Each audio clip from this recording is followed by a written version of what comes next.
Well, hello and welcome once again to the DCL podcast, where we're inviting you to sit back, relax, and we'll be on our way shortly.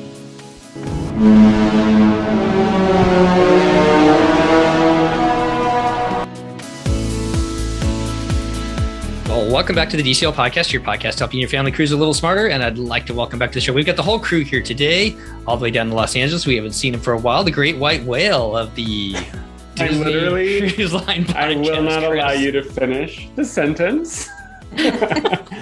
For our listeners, you must know that Steve referred to me as the great white whale in one of the past episodes because, was it Amber who's never been on a show with me before? Yes. And that's the intro to a show that's coming out soon. Or already came out? It already came out. Oh, stress. Well, anyway... Sure, I'll be the great white whale of the podcast. You're the elusive co-host that everybody wants to meet, and they're so excited when you're on. So I just wanted that you should feel good about that because people love you, Chris. No, and I like the wonder. So me and the great white whale of the Disney Cruise Line can be best buds. There you go. All the way down in Florida. How are you doing today, Christy? I am well. How are you? Not too bad. We're keeping you up late, but we'll get through this episode quickly. Yeah, I'm tired today too. So I apologize for all the lack of proper speaking that will be occurring. Okay. Well, we have a Cabanas type episode today, kind of a potpourri. You guys Potpourri. Potpourri. You guys told me how to say that years ago, and I'm still struggling at it. But we got a potpourri of topics. We're going to jump on a couple different fun ones. Featuring our main feature will be the Pixar Day at Sea, but we'll get to that in just a second. Christy, I know when you went sailing recently, there was speculation that Disney Cruise Line would be back to 100% capacity starting January 1st. Obviously, Omicron kind of changed that. And I was wondering, are you hearing anything differently down in Florida this time, or any speculation as to when Disney may start sailing a little bit fuller ships? So I think it was that they would go to 100% after like January 15th or something. But then the new variant put a stop to that real quick. So I think... No, I have zero speculation or idea at this point. And also, they're just not filling the ships. So there's the issue of whether they could fill the ships and whether they will fill the ships, but they're currently not.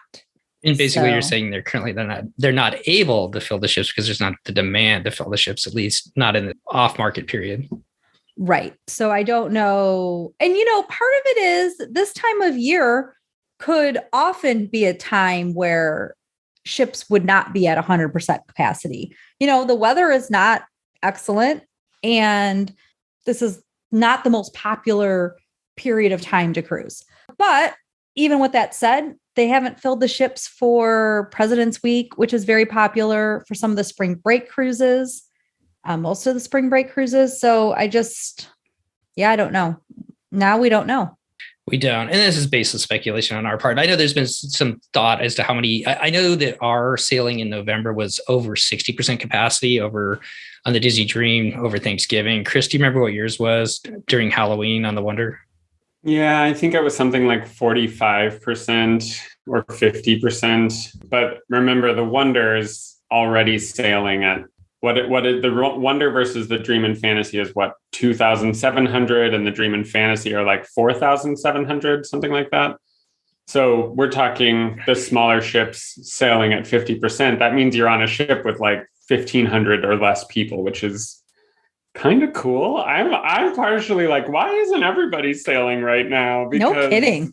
The one drawback of a ship is that there's so many people on it, and you're all in one space for days on end. So I kind of am into the current capacity, but how are we going to feel going back to regular capacity ships? I have no idea. I mean, I'm in like cruise groups for the wish sailing that I'm going to go on Facebook. And someone recently posted like, I'm worried that they're not going to be able to sail at capacity by the time the Wish starts sailing, which is possible, right? I guess like things could change. And to my knowledge, they were not sailing the Wish's inaugural season at reduced capacity. Or do we know that? I guess we don't know that for sure. But my assumption is that it wasn't being sold at reduced capacity. So if we got to the summer and we had to sell at reduced capacity, it'd be very interesting to see how Disney would handle that. I think I've talked about it before that we asked our Royal Caribbean rep once when she was talking to us travel agents about, I don't know, something related to this. And, we asked what happens when you have a ship that's over capacity of what you want to be sailing at, or if it was a CDC rule or their own self-imposed rule, whatever the rule was. She actually said that they call the travel advisors first that are on the booking because they can tell, and they ask them to go another time. So that's like their Royal Caribbean's first step. Not sure if that's the way it is with Disney, but it's possible. They can't make them go another time, but she did say, at least for Royal Caribbean, they make it financially beneficial for them to go on another cruise. So who knows? Who knows if that'll happen? I know with the Omicron spike, and then also we had a huge huge for up here, snowstorm in January, and our airline had to basically reduce its capacity between 10 and 15%. And that's what they were doing for passengers. They're reaching out ahead of time and saying, hey, if you don't need to travel at this time, maybe, and you can push it off, a couple of weeks or a month later or something like that. I'm not sure what they offered them, but I can see the cruise lines doing something similar to that. So, all right, should we continue on with some baseless speculation, but some fun ones that came out today? This is Sunday. What is it? The end of January. 30th. January 30th. A good friend of the show over in England was able to dig up some information with 2023 sailing dates to Athens, Greece. And they noticed that Disney Cruise Line will be sailing again. They will be sailing a ship to Athens, Greece. And the thing that he noted was on that docking kind of notice was the length of the ship, which was 339.8 meters. What does that mean, Chris? Well, it means that it's not the Magic or the Wonder, because those ships are not that long. In fact, to the decimal, that is how long the Dream and the Fantasy are. If we were going to be baselessly speculating with some basis to speculate upon, we would guess that means Disney's going to move probably the Dream to Europe for a summer sail season, which is the first time they have ever done that. The Dream and the Fantasy have never, ever, ever sailed outside of Port Canaveral, right? I mean, it's basically, pretty much they've never sailed out of Port Canaveral. So that's pretty cool. I think, I hope it happens. So we don't know for sure. I can't imagine, because the cruise lines are charged by the length of the ship when they port in someplace and for the length of time that they are there. And so I don't think that they would actually, ask for a bigger space and not send that ship, because they may be charged for that. I'm not sure exactly how that works, but it's a good possibility that one of those two are going to be sent over to Europe. So between the Dream and the Fantasy, you said the Dream, right, Chris? That was my guess, just because it's the older ship. And I think what Disney tends to do is rotate ships out of Port Canaveral via how old they are. So, when the Dream first launched, the Wonder still sailed out of Port Canaveral. And then when the Fantasy launched, they were like, we're not going to have the Magic or the Wonder sail out of Port Canaveral. So we can imagine that when the Wish launches, they're going to move the Dream down to Miami, or actually, we think Port Everglades. That basically leaves that ship to start sailing the Magic itinerary if they wanted to. So it could sail out of southern Florida for part of the year. It can sail out of Europe for part of the year. It could go up and do, what's that cruise that you and your family went on, Steve? The Norwegian Fjords cruise? Yeah, the Norwegian Fjords cruise. So the Dream will be in Miami at least through 2025. I think it's when Port Everglades comes on, and then there's the speculation she'll move up there. Christy, so the Fantasy will continue to do what if we're speculating here? The Fantasy will continue to stay out of Port Canaveral and sail 7-night itineraries, Eastern, Western. But Disney, I know you're listening because we're such a fantastic podcast. Please give the Fantasy some new ports. There's so many amazing ports in the Caribbean. So many amazing ports. And to Carnival Cruise Line's credit, they go there. They send their ships to Belize and to Honduras often. Come on, Disney. Let's get some new ports. I totally agree with you on that. Well, we had one question today on our Patreon group when we posted this, and it was, will the Dream be able to go to some of the ports in Europe? For the most part, at least in the Mediterranean, all the ports are pretty industrial ports. They're big ports where shipping vessels are going into and out of as well. So there's no problem with the Dream there. The problem could be someplace like Geiranger, where the Magic went up to. They are starting to sail back up there again. I'm not sure if Disney Cruise Line is yet, but other ships are sailing up there. So she may not be able to make it up into maybe some of the fjords or some smaller one-off ports, but she could definitely make it through the majority of the ports that they sail through on the European sailings. Any thoughts on that, you guys? Yeah, to be honest, other cruise lines send bigger ships there all the time. Maybe not. You might be right, Steve. I'm not well versed on the fjords of Norway and whether or not bigger ships go there. But for example, I know for a fact that everywhere that the Wonder goes in Alaska, the Dream of the Fantasy could also go, because there's nothing size restrictive for those ports that the Wonder goes to, including sailing up those like icy straits and those whatever to get to icebergs. Big ships do that. So my thing is, I also am pretty sure, Chris, you correct me if I'm wrong, but I think when I've looked into sailing out of Europe, I've even noticed that the 6,000 passenger Royal Caribbean ships sail out of Europe sometimes. So it's true. And that's much, much larger than the Dream of the Fantasy. So my hunch is it just makes sense because they can sail those cruises at a premium to Americans, especially. And they have a huge built-in market of Disney fans in Europe already. So why not send a bigger ship there? It just makes sense. Do we think they'll send the Magic still? Honestly, They could make the money. I really think they could. Yeah, I agree. That was the one question we got as well. I mean, for the most part, the summer sailings sell out. The fringe ones don't, like the British Isles. The very last British Isles cruise that they usually do is not quite as full because the kids are back to school.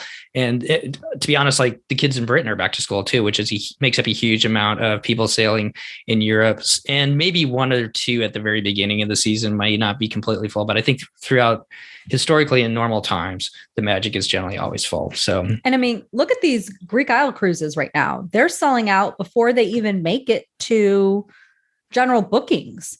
So it's the place to go. Put 2 ships there. Speculation Sunday. If it happens, we'll find out when the summer sailings, which should come out. I'm going to put you on the spot here, Christy. Any idea? Is it February, March? Yeah, usually it's historically, but who can say? The one thing I'll say though is that all of the releases have been sooner. In my mind, Disney has been wanting to put those deposits in their pocket. So they've released their seasons, every block has been sooner than it had been historically. So maybe it'll be sooner. I could stand to have a few weeks though, before we start that. So well, what's interesting is with all the delays that are happening, we all know a whole lot about what's already in construction, what's already happening in the parks. We know because all of it was announced back at D23 in 2019. So D23 announced the Wish. That's when I got to call Stephen Christie and be like, they just showed the Rapunzel statue that they're going to put on the hall and they announced the name and it's going to be so cool. My hunch, because D23 is happening this September and it's a whole year late. It was supposed to happen last year. My hunch is that we're going to learn the new ship at D23 in September. And that will be, the Wish will have been sailing at that point for 4 months, 3 months. And I also think that we could get some new itineraries that are really different, potentially announced at that point, or at least heavy speculation at that point, because I think it's not outside of the realm of possibility that Disney would also send a ship to a place it's never, ever sailed out of, like Australia or Asia or other places where there's a really strong foothold for Disney, but they just have never put the cruise line there before. Well, we shall see. Well, since we're doing a Cabanas episode, we started off with some baseless speculation next to where you wash your hands as to when the ships will be sailing 100%. Then we made it by the salad bar area and talked a little bit about Christy shaking her head. about the dream or fantasy possibly sailing in Europe. Let's get back to the good part of Cabanas, back where the desserts are that I know Amber loves when she's sailing aboard Disney Cruise Line. And Disney Cruise Line introduced, and I know that both of you guys have some thoughts on this, they introduced Pixar Day at Sea on select Disney fantasy sailings beginning in 2023. You heard it here first. I'm going to read this from the Disney Parks blog. Beginning next January, select 7-night sailings on the Disney Fantasy will include a day-long celebration dedicated to the beloved tales of Pixar. Have you ever wanted to dine, play, dance, sing, and swim with your favorite Pixar pals? Now's your chance, and this opportunity is exclusive to Disney Cruise Line guests. Who wants to go first? I feel like Christy will be the most pleased because it's a themed day that doesn't have to do with Marvel or Star Wars. Oh, yes. Is that accurate? That is completely 100% accurate. Do you typically like the themed cruises, though, or cruises that have a themed day? Like, do you think it adds value to your cruise fare? I guess it's something different. I did a Star Wars Day at Sea. I wouldn't avoid taking a cruise because it had a Star Wars Day at Sea. I also would not choose to go on a Star Wars Day at Sea cruise. It was kind of cool, though, but for sure, without a doubt, I'm a one and done with the Star Wars Day at Sea. I don't know that I need to do a Marvel Day at Sea, but again, I wouldn't avoid it, I don't think. Obviously, Pixar Day at Sea is completely 100% up my alley. And, I was just thinking as we were talking, can I get on the fantasy next winter? No, I can't is the answer to that question. But it would be something I would maybe try to do to experience this new day at sea. And so I guess that's good for Disney Cruise Line overall, right? They want people to have something new to be excited for. I'm kind of surprised that they're completely getting rid of. I mean, we don't know that they're getting rid of it, but they haven't announced it anywhere else. A Star Wars Day at Sea anywhere? Right. So they announced 2023 Marvel Day will return to the Disney Dream and sailings early 2023 from January through March. And then with Pixar Day at Sea, it's going to be on the Fantasy. 9 cruises will feature this sailing between January and March 4th. So before spring break kind of kicks in, that's what we know so far. So no Star Wars, but there is the Star Wars Galactic Star Cruiser, which will be kicking off here soon. Yeah. And is that the reason? So are they not doing a Star Wars Day at Sea so they can get people to want to book their Star Cruiser that, costs more than a cruise? I don't know. Maybe. Completely different experience. Like one day versus that whole thing plus price point is like crazy different, right? One day versus 2 days. 2 days. Yeah. Okay. Chris, you've been on both Star Wars and Marvel, right? Yeah. Apparently I'm a sucker for a themed cruise because I've also been on a Halloween.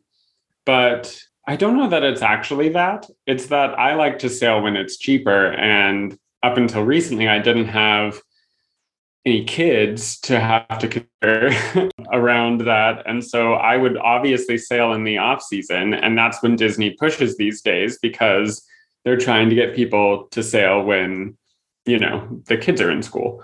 Obviously, Pixar would be great. I love that. California Adventure has Pixar Pier. So, Disney's definitely not opposed to putting Pixar IP front and center. Also, let's not forget that there is an all-new Incredibles themed family show that's going to be premiering on the Wish. Also, like 2 or 3 years ago, I did a survey for Disney Cruise Line, and this was the question they asked. Would you be compelled to attend a Pixar themed day? Why didn't we talk? Did we talk about that? I don't know. Back in the day, because at the start of it, it was like, you can never talk about this. Don't ever tell anybody what you're reading in these. But you absolutely always tell everybody what you're reading. Lynn Testa is always over there like, tell me what surveys you have, like Lynn and Jim. I sent him my survey. He read it a couple weeks ago. Yeah. So all that to be said, I knew that this was a possibility on the types of days that they thought could be compelling.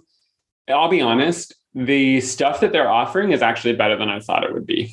When they said they're offering unique, cool things, which I think Steve's going to read what those things are, I got excited. So wait, Steve, they listed like maybe 10 different unique things about the cruise. What was it? Okay, we'll get to that in just 1 second because I want to touch on one thing that Christy said because I think it's important too. if you sail on one of these and Pixar is not your thing or Star Wars is not your thing, from people that we've talked to, everybody's had a great time still on the cruise, and you can just go off and do your own thing, and you don't have to do the Pixar stuff or the Star Wars stuff or anything like that. But I personally am pretty excited that they're doing the Pixar Day at Sea. So that's one thing to know. All right, let's talk about what they're doing. First off, character encounters. We all know we love a good character encounter on Disney Cruise Line. From morning until night, your family will dance, play, and interact with your favorite Pixar pals, including Woody, Buzz Lightyear, Bo Peep from Toy Story, Mike, Sully, and Boo from Monsters, Inc., Joy and Sadness from Inside Out, Doug and Russell from Up, and everyone's favorite superheroes, Mr. Incredible, Elastigirl, and Frozone from The Incredibles. Who are we missing, Chris? We're missing any characters from Luca, which is a travesty because Luca is easily one of the best Pixar movies recently. But Nemo, right? No, but doesn't Fantasy have that Nemo splash pad vibe? Well, yes. So there are already some built-in Pixar experiences, I'm just saying. Is Cabanas themed to Nemo across the fleet, or is it just on the classic ships? I know for a fact that both of the classic ships have mosaics themed to Finding Nemo in Cabanas. I do not know if the newer ships do. Anyway, Luca is such a shoe-in for a sea-themed ocean vibe that I'm just surprised that they're not putting sea monsters, a Pixar movie about sea monsters, front and center on the cruise line. But I digress. That's who's missing, Steve. The other ones sound great. I don't know if anyone has seen the Bo Peep face character or whatever, fuzzy character with the plastic face. She's terrifying. She is so terrifying. So I'm really glad that she's on the ship to haunt all of our nightmares. She'll be appearing at Halloween in the High Seas as well. Yeah, so. Exactly. Christy, where would you want to interact with these characters? Where do you see them interacting? Up on the pool decks, obviously, but do you see them having, like in Star Wars Day at Seas and Marvel Day at Seas, they find different spaces to have these characters for you to go and stand in line and either see or make reservations for? Am I correct? Yeah, but I think I am curious. I guess it does say from morning till night. So there's for sure going to be the encounters where you can get their pictures and they already are. Like, I feel like Sully is occasionally, maybe not on the cruise line, but definitely like at Walt Disney World or somewhere. Like I have seen a big giant Sully before, so he must be somewhere. Yeah, I don't know that the place that they're going to meet the people is the special part. It's just that you're going to get to meet the characters and pose with them and take the pictures and have your moment. In the past, they've done ticketed events for Star Wars Day at Sea and Marvel, I believe, as well.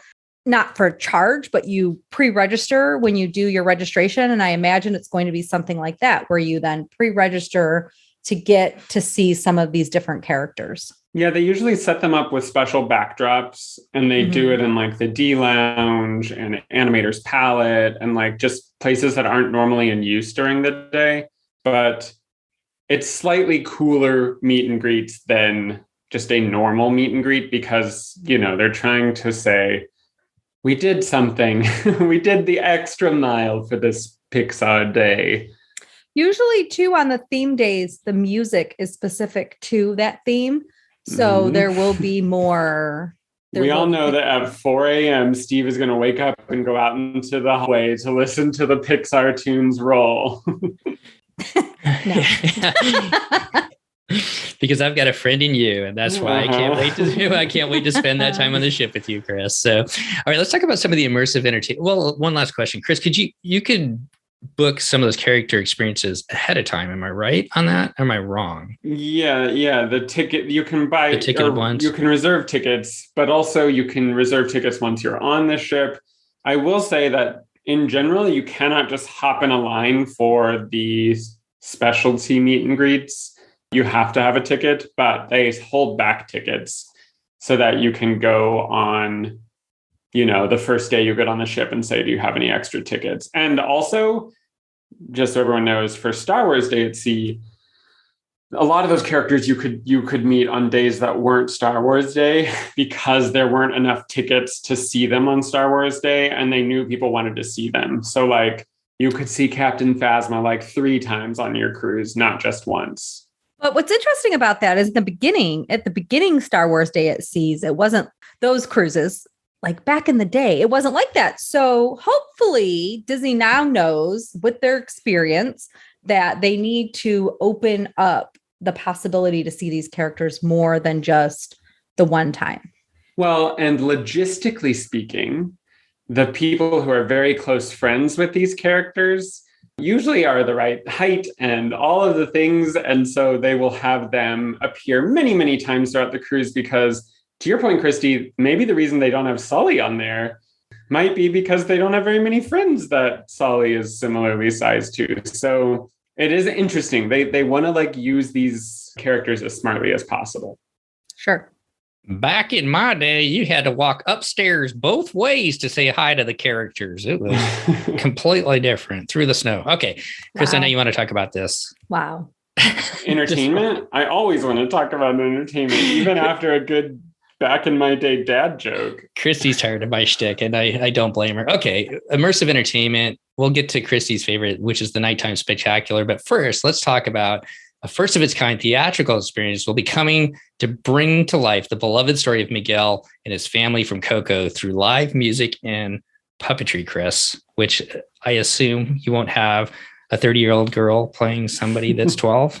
No, probably not, because they're puppets. So these puppets are gorgeous. They've already existed in the theme parks. So we have them in California. For those of you who don't know, Coco is extremely popular in California. I'm not saying it's not popular in Florida. Obviously, there's the Mexico Pavilion at Epcot. But in California, Coco is a very, very popular character. There are many, many, many people who are annual pass holders who also are from Mexico or have family from Mexico and who really enjoy being able to see their culture reflected at Disneyland. And so we get a lot of really amazing special characters, and the Coco characters are awesome. They're these puppets that were specially made for being able to walk around, and the puppeteer is behind them, and you can see the puppeteer, but you really end up just focusing on the puppets because they're gorgeous and very expressive. So I can't plug it enough. I think it's going to be amazing. It makes so much sense that they're bringing this to the cruise line. It's probably going to be just like a similar show to what they do in California Adventure on the cruise ship. But I'm fine with that because I love that show that they do in California Adventure. And I think it'll be really awesome to see it in a theater environment where they can do lighting and visual effects. That'll be really cool. So did they tell the whole story of California Adventure? No, it's more so like, here's our friend Miguel, and Miguel did a lot of really cool stuff. And we're going to tell you a little bit about what Miguel did. And we're going to sing the hits from the musical. And there's usually like a live mariachi band and some really cool skeleton puppets that are from the Land of the Dead. And that's also very fun to watch. So it's stuff like that. If they wanted to, though, it could be pretty easily adapted into telling the story for the cruise line. Well, I'm excited about it. How about you, Christy? I always like new things. I don't actually know. I mean, I haven't. I'm going to be honest. I don't know how I missed it, but I have not seen Coco all the way through. I know, Chris, I'm sorry. That is a travesty. I know. Christy, it's so good. Watching movies has always been hard on you. Actually, now that I think about it, you don't like to sit through a movie. I don't. That's so fascinating. Airplanes. And so perhaps this will be something. I actually have some movies to catch up on. So maybe I will do that on my airplane rides. Are you going to tell me now that you haven't seen Luca or Encanto? I have not seen Encanto, though. Christy, you need to get off of this right now and go start watching Encanto immediately. It is entirely too late to watch a movie, Christopher Bright. So it will not happen today. But yes, I need to watch it. It's Encanto is on for everybody to watch for no additional charge, right? It's on Disney Plus now. That is correct. Because sometimes the movies come out and they're like the $9, and I never. No, there's no additional fee for Disney Plus subscribers. You must watch it. It is that. I know. I have heard very good things. Okay. And Bruno, right? Everything about the Bruno. We always talk about Bruno now. Okay, besides the theatrical experience that's coming, they're also going to be doing a nighttime spectacular, which you'll be able to bring your family up to the top deck and see the Incredibles save the day. So it'll be interesting to see that. And families will be able to join their favorite characters from the beloved Pixar films for a dance party bash afterwards, maybe. They tend to do that. And then sometimes they do have some dance parties during the day, I think I've seen before. Am I out to lunch on that? I've seen the dance parties in the atrium before. For sure. Okay. So there may be several dance parties. There's a couple different opportunities. So maybe if you have smaller kids, there may be an earlier one rather than having to wait till the after the Incredibles save the day up on deck 11. Deck 11. I'm sure. And with fireworks too, I'm sure. So, all right. Beyond that, they will also be doing some dining experiences. I don't know if you have any thoughts about this, Chrissy, but a new interactive character dining experience hosted by Sheriff Woody, Jesse, and Bullseye will kickstart your day with a sing-along, cowboy serenades, and all the country breakfast fixins. That sounds fantastic. It also sounds like the new thing, because none of these other days at Seas have had themed character breakfast. Although, right, with the character breakfast, however, in the day, pre-COVID times, the Fantasy for the week-long cruises had a character breakfast. It was Disney Junior, and it was, not the best, just not good breakfast food. But to have characters come up to your child or to your table, to your adult self, it's lovely. And there's no additional charge, which makes it even better. But this sounds a little fun. I have to be completely honest, and I'm not trying to be negative. Disney has never been great at breakfast on the cruise ships, except for maybe Cabanas. But like the seated breakfast you have on the day you leave the ship is always like 20 notches below Denny's.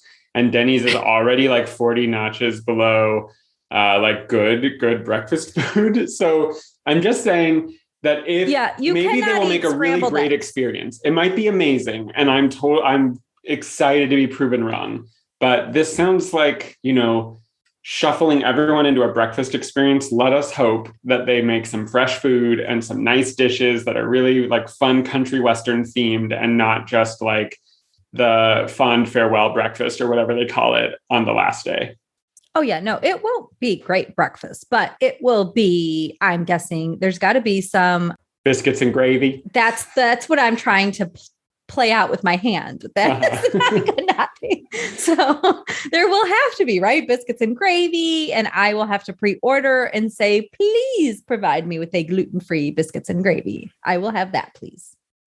I would assume that this is going to be available for everybody. You're not going to have to get a ticket to go down to it, but you're going to have to get a ticket. Okay. That's not everybody's going to go anyways, because not everybody's going to want to get, there's just people that don't want to get up early and go to something like this. Nothing against it. They're just not early morning people. So in addition to breakfast, enjoy a Pixar themed dinner with dishes inspired by the Pixar Animation Studios California locale. So be curious to see what kind of California food they bring on board, Chris.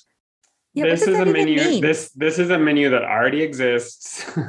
I promise you, they already have a Baja California inspired by California cuisine menu that they're just going to like plus up with some Pixar theming.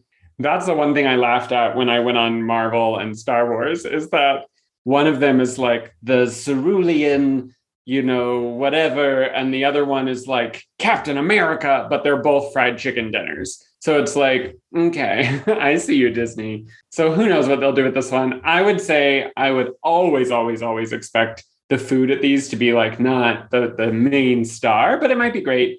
They probably will do some fun naming of the dishes, which is, Steve loves a good pun. You better believe that he's going to be pouring through that menu for Woody and Buzz themed funs. I was trying to work on one as you're talking, and it's not coming to me right now, but I'll work on one and get it out later. And okay, in addition to that, you also, and I feel like they're kind of, I hope as we're talking about this, everybody listening, that we're kind of being honest with our feelings and talking about this, but I think all of us would agree that this would be a really fun cruise to go on. So I hope that absolutely 100%. Sign me up. Yeah, on the cruise immediately, and I will eat all that food, and I'll say it was amazing. Through some of our snarkiness, I hope that is not whatsoever painting it as a negative. Although I will say that immerse yourself in undersea magic while dining in Animator's Palette with visits from some of your favorite Finding Nemo friends, including interactive conversations with Crush. Sounds like they're don't make it sound like it's something new. I know. Well, for people that haven't cruised before, I guess that's something new, right? But also I'm confused because they can only do that in Animator's Palette. So is it like if you're lucky enough to eat at Animator's Palette on kidding. Pixar night, you're allowed to see that show? Or are they just doing it every night? And so it's something that's just through the whole cruise. Oh, that's a good point. I didn't think about it that way because not everybody's going to be able to go to Animator's Palette on Pixar Day, right? So it's like one third of the ship will be having that Pixar experience. Well, those are some of the things that you can expect on board. I'm sure that it will kind of change as they kind of figure it out and adjust things for things that work and things that maybe they aren't working quite so well. But stay tuned for that. And I think, that slow cruising time in 2023, I could see a Florida residency rate popping down. And I think Christy and her family may be on board one of these sailings. It would have to be a really good rate. And my kid is in school and it's hard to we get no days off with Florida. We don't even get Good Friday off, which I feel like is like a general day off for most school districts. No, not in Florida. No, I don't know. I already have spring break booked. So I don't know that it could happen. Yeah, welcome to the world when your kid's in school and you can't take them out. That's for sure.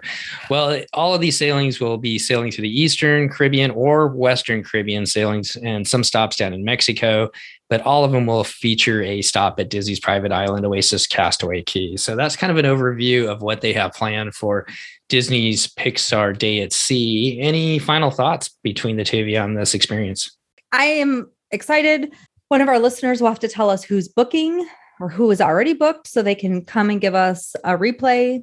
I don't see myself being able to take one of these cruises, but I say that. And then, I booked like 6 cruises last fall. So you just never know, but it's a week long. So it's a little more difficult to sneak away for. Chris, any final thoughts on Pixar? I'd love to do it. Probably won't get to, but that's okay. I'll live vicariously through whatever listener goes. And we'll have to have a triple host interview that time around so we can all live vicariously through them. Yeah, and hear about our biscuits and gravy. Tough time of the year for our family to sail as well. Okay, before we get out of here, Chris, you have got a big trip planned to Walt Disney World. Do you want to touch on some of the things that you're doing down there or some of the things you guys are looking forward to experiencing during the 50th celebration? Yeah, so we were supposed to go during marathon weekend. Didn't happen. Omicron thwarted our plans. And so we ended up rebooking, though I'm really excited because this is the first time I have ever taken a human child to Disney World because we have a new foster kid. They are 13 years old, and it means I get to experience Disney World through the eyes of a 13-year-old, and I cannot wait. I had this money from my previous Disney World trip, and Christy's my travel agent, so Christy and I worked together to move it forward to spring break. I'm also going to be braving Disney World during spring break, which sounds real intense. But already I can tell you that we're going to want to do a podcast episode because we're doing some cool stuff. We're going on the Wild Africa Trek, which is where you get into a harness and you get you have to harness in and cross rope bridges and stuff over the hippo and crocodile pool. And we're doing that. And that's an experience, that's a tour that they offer. We're also going to be seeing Drawn to Life, which is the new Cirque du Soleil show in Disney Springs. So I'll give my little review of that. Yes, we're typically a DCL podcast, but when we do so many cool, unique things, I'm sure the listeners would love to hear about it. So we'll do a trip report after we get back, but I'm thrilled. I'm so excited to be taking a kiddo, and I'm a little nervous about spring break, but it's going to be fine. It'll be fine. I'm excited for you guys to go down there to experience it through their eyes and see kind of the magic and just all their experiences and how they feel about it.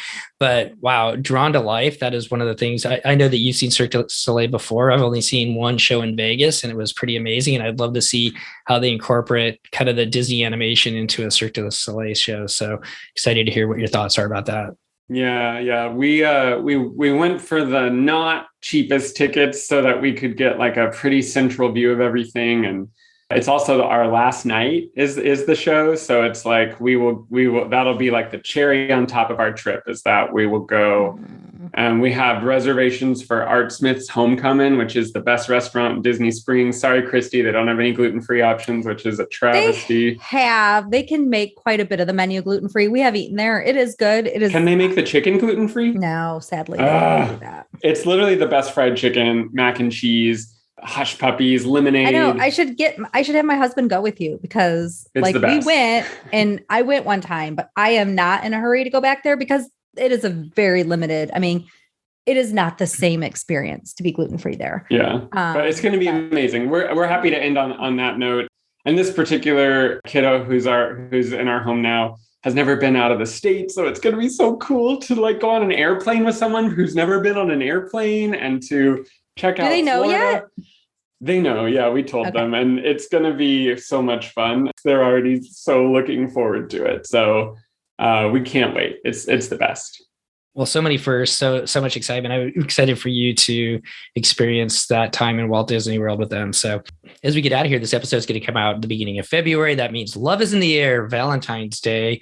And I wish both of you guys a happy Valentine's Day. And thank you so much, Christy, for staying up tonight and doing this recording. I know it's tough to do with our time zones. Chris and I have it a little bit easier on the West Coast when we do these in the evenings. Yeah, no worries. I'm happy to have been here. So as we get out of here, any final thoughts between the two of you? Well, I can't wait to see Chris in a month and a half. Yeah, I'll tell you our park days so that you can come and hang out with us. I have to see if I'm blacked out then. Oh, that would be rough. But we'll make it work because we could do Disney Springs. Yeah, we could do. There's a bunch of stuff. So yeah, that'll be so exciting. I can't wait to see you in person. I've only ever hung out with Steve in person. I know. Well, as we get out of here, then, once again, thanks for everybody coming back and taking a listen. Thanks to the two of you for wrapping up the Pixar Day at Sea and kind of providing your insights into what people can experience in 2023. And thanks to all of our amazing listeners coming in back each and every week to listen to our show. We appreciate each and every one of you. So as we get out of here, all the best to you and your families. Happy Valentine's Day as we move into February. And we'll see you next time on the DCL podcast. Goodbye, everybody. Bye.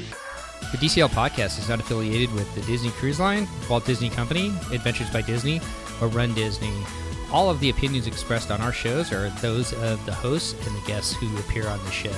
If you have any questions about any of these products, please contact the Walt Disney Company.